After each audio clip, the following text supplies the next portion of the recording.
Hi guys, ഇന്നത്തെ remedy നമ്മളൊരു home made പപ്പായ skin whitening സിറത്തിൻ്റെ റെമഡിയാണ് ഇന്ന് നിങ്ങളുമായിട്ട് ഷെയർ ചെയ്യുന്നത്. അപ്പോൾ ഈ ഒരു പപ്പായ മാത്രമല്ല, നമ്മൾ ഇതിനകത്തേക്ക് ഒരു കിടിലനായിട്ടുള്ളൊരു കോമ്പിനേഷൻ കൂടി കൊണ്ടുവരുന്നുണ്ട്.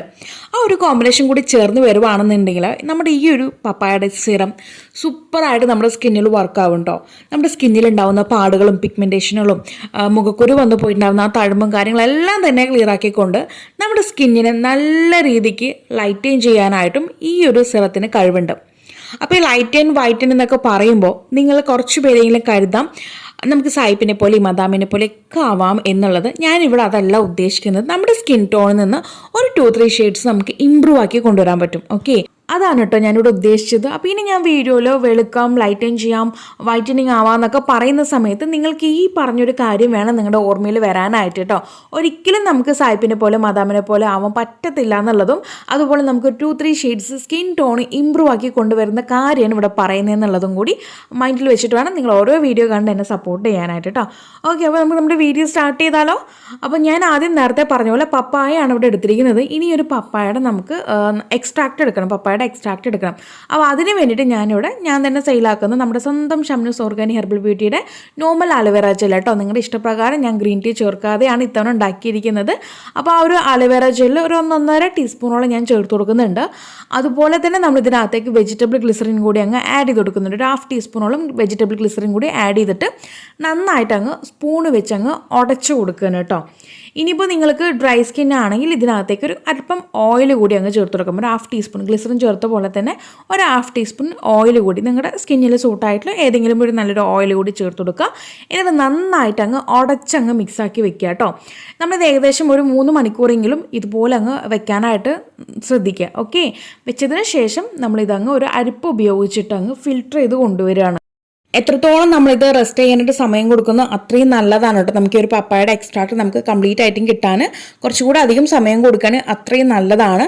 അപ്പോൾ ഞാൻ ഏകദേശം ഒരു 3-4 മണിക്കൂർ നേരത്തേക്ക് അങ്ങ് ഇതുപോലെ അങ്ങ് അടച്ചു വെച്ചതിന് ശേഷം ഒരു തുണി ഉപയോഗിച്ചിട്ടോ ഫിൽറ്റർ ഉപയോഗിച്ചിട്ടോ നമുക്കിതങ്ങ് ഫിൽറ്റർ ചെയ്ത് കൊണ്ടുവരാവുന്നതാണ്. ഇതാണ് നമ്മൾ ഫസ്റ്റത്തെ ആ ഒരു സ്റ്റെപ്പ് കേട്ടോ. പപ്പായയുടെ എക്സ്ട്രാക്ട് എടുക്കുന്നത് കഴിഞ്ഞിട്ടില്ല. ഇനിയാണ് ഞാൻ നേരത്തെ പറഞ്ഞ ആ ഒരു കോമ്പിനേഷൻ നമ്മളിവിടെ ചേർത്ത് കൊടുക്കാൻ പോകുന്നത്. ആ ഒരു കോമ്പിനേഷൻ ചേർക്കുമ്പോഴാണ് നമുക്ക് ഈ പറഞ്ഞ റിസൾട്ട് എല്ലാം നമ്മുടെ ഫേസിൽ കാണാൻ സാധിക്കുന്നത്. ഇത്രയും ഉറപ്പായിട്ടും റിസൾട്ട് കിട്ടുമെന്ന് പറയാൻ കാരണം ഞാൻ ഈ ഒരു കോമ്പിനേഷനെ പറ്റിയിട്ട് അല്ലെങ്കിൽ ഇപ്പം ഞാൻ വീഡിയോയിൽ അടുത്തതായിട്ട് ചേർക്കാൻ പോകുന്ന ഒരാളെ പറ്റിയിട്ട് നേരത്തെ തന്നെ വീഡിയോ ചെയ്തിട്ടുണ്ടായിരുന്നു. അപ്പോൾ അത് കണ്ട് ഒരുപാട് പേര് ട്രൈ ചെയ്ത് നോക്കിയിട്ട് അവർക്ക് നല്ല റിസൾട്ട് ആണെന്നുള്ളത് എന്നോട് പേഴ്സണലായിട്ടും അല്ലാതെയും അറിയിച്ചിട്ടുണ്ടായിരുന്നു കേട്ടോ. അപ്പോൾ അതുപോലെ തന്നെ ഞാനിപ്പോൾ കാണിക്കാൻ പോകുന്ന ഈ ഒരു കാര്യം നമ്മുടെ ഒരു പപ്പായയുടെ സിറം ഞാൻ പേഴ്സണലായിട്ട് ട്രൈ ചെയ്ത് നോക്കുന്നുണ്ട്, ഇപ്പോഴും ട്രൈ ചെയ്ത് നോക്കുന്നുണ്ട്. എനിക്ക് നല്ലൊരു റിസൾട്ട് തന്നെയാണ് കിട്ടിയിട്ടുണ്ടായിരുന്നത് കേട്ടോ. അപ്പോൾ അത് വേറെ ആരുമല്ല, നമ്മുടെ പൊട്ടോറ്റോയുടെ സ്റ്റാർച്ചാണ് കേട്ടോ. ഉരുളക്കിഴങ്ങിൻ്റെ സ്റ്റാർച്ച് കേട്ടോ. നമ്മൾ ഉരുളക്കിഴങ്ങ് ഇതിപ്പോൾ നമ്മൾ എടുത്തിരിക്കുന്നത് പച്ചയായിട്ടുള്ള ഉരുളക്കിഴങ്ങിൻ്റെ സ്റ്റാർച്ചാണ്. ആ ഒരു വീഡിയോയിൽ ഞാൻ ഉരുളക്കിഴങ്ങിൻ്റെ സ്റ്റാർച്ച് ഉണക്കിയെടുക്കുന്നതാണ്, ഡ്രൈ ആക്കി എടുക്കുന്നതാണ് കേട്ടോ.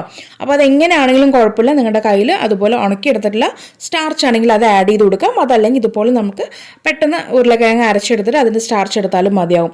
ഇനി കുറച്ച് ആൾക്കാരുണ്ട് ഈ ഒരു ഉരുളക്കിഴങ്ങ് ഉപയോഗിച്ചിട്ടുണ്ടെങ്കിൽ ചെറിയ കുരുക്കൾ അലർജി ആയിട്ട് വരുന്ന ആൾക്കാരുണ്ട്.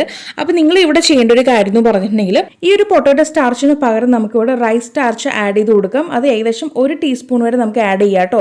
കൂടിയാലും കുഴപ്പമൊന്നുമില്ല. അപ്പോൾ ഈ ഒരു റൈസ് സ്റ്റാർച്ചിനെ പറ്റിയിട്ട് ഞാൻ വീഡിയോ ചെയ്തിട്ടുണ്ട്, ഒന്ന് കണ്ട് മനസ്സിലാക്കുക കേട്ടോ. അപ്പോൾ അത് എത്രയേ ഉള്ളൂ, നമ്മുടെ സ്കിൻ വൈറ്റനിങ് സിറം റെഡി ആയിട്ടുണ്ട്. ഇനി നമുക്കിത് ക്ലീൻ ആയിട്ടുള്ളൊരു ഡ്രൈ ബോട്ടിലിനകത്തേക്ക് സ്റ്റോർ ചെയ്ത് വെക്കാം. ഫ്രിഡ്ജിൽ വേണം സ്റ്റോർ ചെയ്ത് വെക്കാനായിട്ട്. ഒരു 7 ഡേയ്സ് വരെ തന്നെ നിൽക്കത്തുള്ളൂ കേട്ടോ. അത് കഴിയുമ്പോൾ നമ്മൾ വീണ്ടും പുതുതായിട്ട് ഉണ്ടാക്കിയിട്ട് ഈ രീതി തന്നെ നിങ്ങൾ ട്രൈ ചെയ്ത് പോവുക. നമുക്കിത് ഡെയിലി രാത്രി വേണം അപ്ലൈ ചെയ്യാനായിട്ട്. രാത്രി കിടക്കുന്നതിൻ്റെ 1 മണിക്കൂർ മുമ്പ് അപ്ലൈ ചെയ്യുക കേട്ടോ. അപ്ലൈ ചെയ്തിട്ട് കഴുകിക്കളയേണ്ട കാര്യമൊന്നുമില്ല, അതങ്ങനെ അങ്ങ് ലീവ് ചെയ്യുക. എന്നിട്ട് പിറ്റേന്ന് രാവിലെ വേണം കഴുകാനായിട്ട്. ഇനിയിപ്പോൾ വീട്ടിലിരിക്കുന്ന വീട്ടമ്മമാരാണെന്നുണ്ടെങ്കിൽ നിങ്ങൾക്ക് ഇത് പകലും ട്രൈ ചെയ്ത് നോക്കാം കേട്ടോ. പകലും ഉപയോഗിക്കുക, രാത്രി ഉപയോഗിക്കുക, 2 നേരം നിങ്ങൾക്ക് ഉപയോഗിക്കുന്നതിനെ കൊണ്ട് ഒരു കുഴപ്പമില്ല. പുറത്ത് പോകുന്നവരാണെന്നുണ്ടെങ്കിൽ രാത്രി മാത്രം അപ്ലൈ ചെയ്താൽ മതിയാവും. അപ്പോൾ ഈ രീതിക്ക് നിങ്ങൾ ഡെയിലി ഉപയോഗിച്ച് വരികയാണെന്നുണ്ടെങ്കിൽ തീർച്ചയായിട്ടും നിങ്ങളുടെ സ്കിന്നിലുണ്ടാകുന്ന ആ ഒരു മാറ്റം നിങ്ങൾക്ക് നാൾക്ക് നാൾ നോട്ടീസ് ചെയ്യാൻ പറ്റും കേട്ടോ. അപ്പോൾ ഗൈസ്, തീർച്ചയായിട്ടും എല്ലാവരും ഒന്ന് ട്രൈ ചെയ്ത് നോക്കുക. ട്രൈ ചെയ്തിട്ട് നിങ്ങൾക്കുണ്ടായിട്ടുള്ള മാറ്റം താഴെ കമൻറ്റ് ബോക്സിൽ ആഡ് ചെയ്യാൻ മറക്കരുത്. അപ്പോൾ ഇനിയൊരു പുതിയ വെറൈറ്റി വീഡിയോയുമായി വരുന്നവരേക്കും tata bye bye from Shamna.